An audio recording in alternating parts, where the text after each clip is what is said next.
നമസ്കാരം, എല്ലാവർക്കും ആദ്യമായിട്ട് ശുഭദിനം. രാവിലെ ഏറെക്കുള്ള പ്രീ മാർക്കറ്റ് റിപ്പോർട്ടിലേക്ക് സ്വാഗതം. കഴിഞ്ഞ കുറേ ദിവസങ്ങളായിട്ട് ആഴ്ചകളായിട്ട് ഇന്ത്യൻ മാർക്കറ്റ് ഒരേ ഡയറക്ഷനിലേക്ക് ശക്തമായിട്ട് മുകളിലേക്ക് മൂവ് ചെയ്യുന്ന ഒരു കാഴ്ചയാണ് നമ്മൾ കാണാൻ സാധിക്കുന്നത്. ഈ ഒരു മൂവ്മെൻറ്റിന് പല സമയത്തും പല സ്റ്റോക്കുകളും പല സെക്ടറുകളാണ് ഹെൽപ്പ് ചെയ്യുന്നത്. എസ്പെഷ്യലി ICICI ബാങ്കും അല്ലെങ്കിൽ HDFC ബാങ്കും ആക്സിസ് ബാങ്കും പോലെയുള്ള ഈ ഒരു ബാങ്കിങ് മേഖലയിലുള്ള കമ്പനീസാണ് എപ്പോഴും നിഫ്റ്റിനെ അല്ലെങ്കിൽ ബാങ്ക് നിഫ്റ്റിനെയും ഒരുമിച്ച് സപ്പോർട്ട് ചെയ്യുന്നത്. എന്നാൽ ഇവർ ചെറിയ രീതിയിൽ ശോഭിക്കുമ്പോൾ അത് ആ ഒരു ദൗത്യം റിലയൻസ് ഏറ്റെടുക്കും.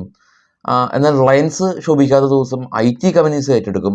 അപ്പോൾ എല്ലാ മേജർ ഇൻഡെക്സ് ഹെവി വെയിറ്റ് സ്റ്റോക്കുകളാണ് ഈ ഒരു ദൗത്യം ഏറ്റെടുക്കുന്നത്. പല ആളുകളും പറയാറുണ്ട് നിഫ്റ്റി ഇത്ര ശക്തമായിട്ട് മുകളിലേക്ക് പോകുന്നുണ്ട്, എന്നാൽ എൻ്റെ സ്റ്റോക്കിൽ എൻ്റെ പോർട്ട്ഫോളിയോയിലും തന്നെ വലിയ മാറ്റങ്ങളൊന്നും കാണുന്നില്ല എന്നുള്ളത്. ഇതിൻ്റെ പ്രധാന കാരണം നിഫ്റ്റിയിൽ വെയിറ്റേജ് ഉള്ളത് നിഫ്റ്റി 50-ലുള്ള ഈ ബാങ്കിങ് IT കമ്പനീസാണ്. അപ്പോൾ അത് മുകളിലേക്ക് പോകുമ്പോൾ നിഫ്റ്റി മുകളിലേക്ക് പോകും. നമ്മുടെ പോർട്ട്ഫോളിയോയിൽ ആ ഒരു ബെനിഫിറ്റ് ഉണ്ടാവണമെങ്കിൽ നമ്മൾ ഇങ്ങനെയുള്ള ഇൻഡെക്സ് ബേസ്ഡ് ആയിട്ടുള്ള ഇൻഡെക്സിൽ വെയിറ്റേജ് ഉള്ള സ്റ്റോക്കുകൾ നമ്മളുടെ പോർട്ട്ഫോളിയോയിൽ ഉണ്ടെങ്കിൽ മാത്രമാണ് നമുക്ക് ആ ഒരു റിഫ്ലക്ഷൻ കിട്ടുള്ളൂ. അപ്പോൾ എനിവേ പല കമ്പനീസും ഇവരുടെ Q1 റിസൾട്ടിന് മുമ്പ് ആയിട്ട് ഇവരുടെ ബിസിനസ് അപ്ഡേറ്റ് ഒക്കെ പ്രഖ്യാപിക്കുന്ന സമയമാണ്. FISൻ്റെ ഭാഗത്ത് നോക്കുകയാണെങ്കിൽ FIS ഇന്നലെ സെല്ലേഴ്സ് ആയിരുന്നു. 537 കോടി രൂപയുടെ സെല്ല് നടത്തിയവർ 426 കോടി രൂപയുടെ സെല്ല് 426 കോടി രൂപയുടെ സെല്ല് നടത്തി. DIS 3917 കോടി രൂപക്ക് മാർക്കറ്റിന് ബൈ ചെയ്തു, മാർക്കറ്റിനെ സപ്പോർട്ട് ചെയ്തിട്ടുണ്ട്. അപ്പോൾ ഒരു കാലാകാലങ്ങളായിട്ട് ഇപ്പോൾ മാർക്കറ്റിൽ DIS ബൈയിങ് ആണ് ഉള്ളത്. വളരെ സിമ്പിളാണ് റീസൺ. ഓരോ മാസം ഇന്ത്യൻ മാർക്കറ്റിലേക്ക് ഏകദേശം ഒരു 20,000 കോടി രൂപയാണ് മ്യൂച്വൽ ഫണ്ടിലൂടെ എത്തുന്നത്. അത് പല പല സ്മോൾ ക്യാപ്പ് ഉണ്ട്, മിഡ് ക്യാപ്പ് ഉണ്ട്, ലാർജ് ക്യാപ്പ് ഉണ്ട്. അപ്പോൾ അതാത് ഫണ്ട് ഹൗസിന് വരുന്ന ഫണ്ട് അതാത് ഫണ്ടിലേക്ക് തന്നെ അലോക്കേറ്റ് ചെയ്യണം. അപ്പോൾ മാർക്കറ്റ് ഇത്ര അധികം നിഫ്റ്റി ഹൈ ആയിട്ട് പോലും മാർക്കറ്റ് മുകളിലേക്ക് പോകുന്നതിൻ്റെ കാരണം നിഫ്റ്റി ഹൈ ആണ്, എന്നാൽ മ്യൂച്വൽ ഫണ്ട് ഇൻഫ്ലോ കുറയുന്നില്ല. കാരണം മ്യൂച്വൽ ഫണ്ട് ഇൻവെസ്റ്റ്മെൻറ്റ് ചെയ്യുന്ന ആളുകൾ ഈ ഇൻഡെക്സ് മുകളിലാണോ താഴെയാണോ എന്ന് നോക്കാതെ എല്ലാ മാസവും സുസ്ഥിരമായിട്ട് ഇൻവെസ്റ്റ്മെൻറ്റ് നടത്തുന്ന ഒരു രീതിയാണ് ചെയ്തത്. അപ്പോൾ ഇനി നമുക്ക് മറ്റുള്ള കാര്യങ്ങളിലേക്ക് വരാം. ആദ്യം ഇന്നത്തെ കുറച്ച് സ്റ്റോക്കുകളുടെ വാർത്തകളിലേക്ക് നമുക്ക് പോകാം. ആദ്യമായിട്ടുള്ളത് ടാറ്റ മോട്ടോഴ്സാണ്. ടാറ്റ മോട്ടോഴ്സ് ഉൾപ്പെടെയുള്ള ഒരുപാട് കമ്പനീസിൻ്റെ ഈ ഒരു ഓട്ടോ സെയിൽസ് റിപ്പോർട്ട് വന്നിട്ടുണ്ടായിരുന്നു. അപ്പോൾ ടാറ്റ മോട്ടോഴ്സിൻ്റെ ടോട്ടൽ സെയിൽസ് 8% കുറഞ്ഞു.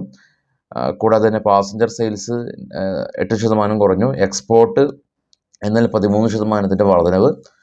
ഹീറോ മോട്ടോ കോർപ്പ് സെയിൽസ് 15% വർദ്ധിച്ചു. ഡൊമസ്റ്റിക് സെയിൽസ് 16% വർദ്ധിച്ചു. EV പോർട്ട്ഫോളിയോ അവർ എക്സ്പാൻഡ് ചെയ്യുന്നുണ്ട്. ഐഷർ മോട്ടോഴ്സ് റോയൽ എൻഫീൽഡിൻ്റെ സെയിൽസ് 5% കുറഞ്ഞു. എക്സ്പോർട്ട് 27% കുറഞ്ഞു.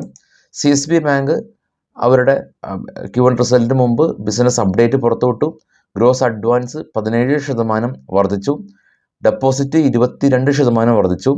പതഞ്ജലി ഫുഡായിട്ട് ബന്ധപ്പെട്ടുള്ള ന്യൂസ്, പതഞ്ജലി ആയുർവേദയുടെ home care business, hair care, skin care, dental care തുടങ്ങിയ ബിസിനസ്സുകളെല്ലാം തന്നെ പതഞ്ജലി ഫുഡ് അക്യൂർ ചെയ്തിട്ടുണ്ട്. NMDC company total production 3.48 metric ton last ഇയറിൽ നിന്ന് വർദ്ധിച്ചിട്ടുണ്ട്. DCX സിസ്റ്റം കമ്പനി അവർക്ക് 1250 കോടി രൂപയുടെ ഓർഡർ L&Tയുടെ ഭാഗത്തു നിന്ന് കിട്ടി. ഇലക്ട്രിക്കൽ മൊഡ്യൂൾസ് എല്ലാം തന്നെ സപ്ലൈ ചെയ്യുന്നതിന് വേണ്ടിയിട്ടാണ് ഓർഡർ കിട്ടിയത്. IOC കെമിക്കൽ കമ്പനി ഇവർ ചൈനയിലെ ഡ്രഗ് കൺട്രോൾ അതോറിറ്റിയിൽ നിന്ന് അപ്രൂവൽ ലഭിച്ചിട്ടുണ്ട്. കൊളസ്ട്രോൾ ട്രീറ്റ്മെൻറ്റ് ചെയ്യാനായിട്ടുള്ളൊരു മെഡിസിന് ആണ് ഈ ഒരു Chinese drug control authority approval കൊടുത്തിരിക്കുന്നത്. CAMS കമ്പനി ഗൂഗിൾ ക്ലൗഡായിട്ട് പുതിയ ഒരു asset management business service cloud platform ചെയ്യാനായിട്ട് ധാരണയായി. വിപ്രോ റിസൾട്ട് ജൂലൈ 19 വരുന്നത്. വിപ്രോവിനെ CLS ഉൾപ്പെടെയുള്ള ബ്രോക്കറിംഗ് സ്ഥാപനം അപ്ഗ്രേഡ് ചെയ്തിരുന്നു ഇന്നലെ. അതിൻ്റെ റാലി നമ്മൾ കണ്ടിരുന്നു. KPI ഗ്രീൻ കമ്പനി പുതിയ സോളാർ പവർ പ്രൊജക്റ്റ് ഓർഡർ കിട്ടി. വെൽസ്പൻ കോർപ്പറേഷൻ ഇവർക്ക് പുതിയൊരു ഓർഡർ കിട്ടിയിട്ടുണ്ട്. Boiler tube seamless boiler tube supply ചെയ്യുന്നുള്ളൊരു ഓർഡർ 117 കോടി രൂപ വർത്ത് വരുന്ന ഓർഡർ കിട്ടി. ഗണേഷ് എക്കോസ്ഫിയർ കമ്പനി തെലങ്കാനയിലെ ഇവരുടെ പ്ലാന്റ് ഇവർ എക്സ്പാൻഡ് ചെയ്യുകയാണ്. സൈഡസ് ലൈഫ് കമ്പനി 155 കോടി രൂപയുടെ ഓർഡർ കിട്ടിയിട്ടുണ്ട്. ഇനി മറ്റുള്ള ന്യൂസുകൾ, ഇന്നത്തെ ബ്രേക്ക് ഔട്ട് സ്റ്റോക്കുകൾ, അങ്ങനെയുള്ള പല ഇൻഫർമേഷൻസ് നമ്മുടെ IPO ഡിവിഡൻറ്റ് ഇതെല്ലാം തന്നെ നമ്മുടെ ട്രേഡ് ബഡി എന്ന് പറയുന്ന ഒരു ടാബിൽ ലഭ്യമാണ്. നമ്മൾ bismate.com എന്ന വെബ്സൈറ്റിൻ്റെ ട്രേഡിംഗ് ഡിവിഷനാണ്. അപ്പോൾ ഈ വീഡിയോയുടെ ഡിസ്ക്രിപ്ഷനിൽ പോകുകയാണെങ്കിൽ അതിൻ്റെ ഡയറക്റ്റ് ലിങ്ക് കിട്ടും, നിങ്ങൾക്ക് ക്ലിക്ക് ചെയ്യാം. അത് മൊബൈൽ ബുക്ക് മാർക്ക് ചെയ്യാം. ഒരുപാട് കാര്യങ്ങൾ അതിൽ അബ്സല്യൂട്ട്ലി നിങ്ങൾക്ക് ഫ്രീ ആയിട്ട് തന്നെ ആക്സസ് ചെയ്യാൻ സാധിക്കും. ഗ്ലോബൽ മാർക്കറ്റിലേക്ക് വരാൻ ആദ്യമായിട്ട് നമ്മുടെ മാർക്കറ്റ് ക്ലോസ് ചെയ്തതിന് ശേഷം ഏറ്റവും താഴെ കാണാം നാസ്ഡാക്കും ഡോയും പോസിറ്റീവിൽ അടച്ചു. യൂറോപ്യൻ മാർക്കറ്റ് 3ഉം പോസിറ്റീവിൽ അടച്ചു. ഡോ ഫ്യൂച്ചർ ഇപ്പോൾ ട്രേഡ് ചെയ്തത് എന്നാൽ ഫ്ലാറ്റാണ്. ഇപ്പോൾ ട്രേഡ് ചെയ്യുന്ന ഏഷ്യൻ മാർക്കറ്റ് മിക്സഡ് ആണ്. US മാർക്കറ്റിൽ ലിസ്റ്റ് ചെയ്ത ഇന്ത്യൻ കമ്പനികളിൽ IT കമ്പനിയായിട്ടുള്ള ഇൻഫോസിസും വിപ്രോയും പോസിറ്റീവിൽ അടച്ചു. HDFC ബാങ്കും ICICIയും ഫ്ലാറ്റായിരുന്നു. ഡോക്ടർ റെഡ്ഡിയും റിലയൻസും റെഡിലാണ് അടച്ചിട്ടുള്ളത്. എനിവേ ഇപ്പോൾ ട്രേഡ് ചെയ്യുന്ന ഗിഫ്റ്റ് നിഫ്റ്റി പോസിറ്റീവ് ഇൻഡിക്കേഷനാണ് തരുന്നത്. ഇന്ന് ഫിൻ നിഫ്റ്റിയുടെ എക്സ്പയറിയാണ്. സ്പോട്ടുള്ളത് 23,630, റെസിസ്റ്റൻസ് 24,000 ആണ്. സപ്പോർട്ട് ഏറ്റവും വലിയ സപ്പോർട്ട് 23,000 ആണ്. എന്നാൽ 23,500ഉം സപ്പോർട്ടുണ്ട്. PCR 1.01. ഇത് FISന്റെ ഇൻഡെക്സ് ഫ്യൂച്ചറുള്ള ആക്ടിവിറ്റീസാണ്. ആ ഒരു ബ്ലൂ കളർ സൂചിപ്പിക്കുന്നത് അവർ എത്രമാത്രം ബൈ ചെയ്തിട്ടുണ്ട്, റെഡ് കളർ സൂചിപ്പിക്കുന്നത് എത്രമാത്രം സെല്ല് ചെയ്തിട്ടുണ്ട് എന്നുള്ളതാണ്. അപ്പോൾ അവരുടെ ബൈയിങ് കാണാം 83% ഉള്ളത്.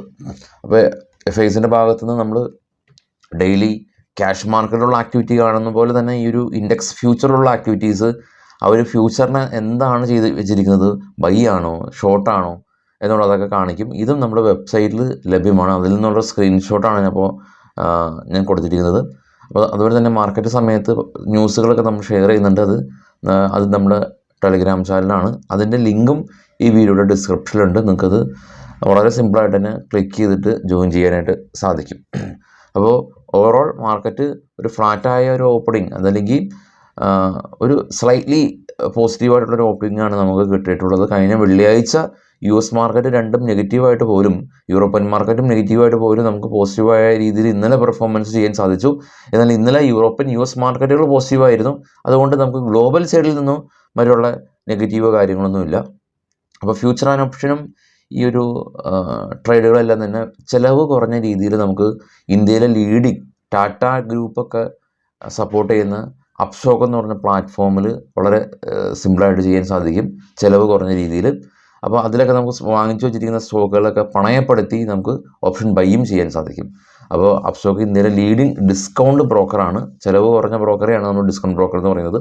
അപ്പോൾ അതിൻ്റെ അക്കൗണ്ട് ഓപ്പൺ ചെയ്യാവുന്ന ലിങ്ക് ഞാൻ ഫസ്റ്റ് കമൻറ്റിൽ പിൻ ചെയ്ത് വെച്ചിട്ടുണ്ട്. നമുക്ക് വളരെ സിമ്പിളായിട്ട് തന്നെ ഓപ്പൺ ചെയ്യാം. നമ്മുടെ മൊബൈൽ നമ്പറും മറ്റുള്ള കാര്യങ്ങളൊക്കെ കൊടുത്തതിന് ശേഷം വളരെ സിമ്പിളായിട്ട് ഓപ്പൺ ചെയ്യാൻ സാധിക്കും. പുതിയതായിട്ട് ട്രേഡ് ചെയ്യുന്ന ആളുകൾക്കും നിലവിലുള്ള ട്രേഡ് ചെയ്യുന്ന ആളുകൾക്കും ഒരുമിച്ചുള്ള ഒരു ഫീച്ചറാണ് ഇവർ കൊടുത്തിരിക്കുന്നത്. എനിവേ വിശദമായിട്ടുള്ള പോസ്റ്റ് മാർക്കറ്റായിട്ട് വൈകിട്ട് എത്താം. എല്ലാവർക്കും ഒരു ശുഭദിനം വീണ്ടും നേരുന്നു. Thank you.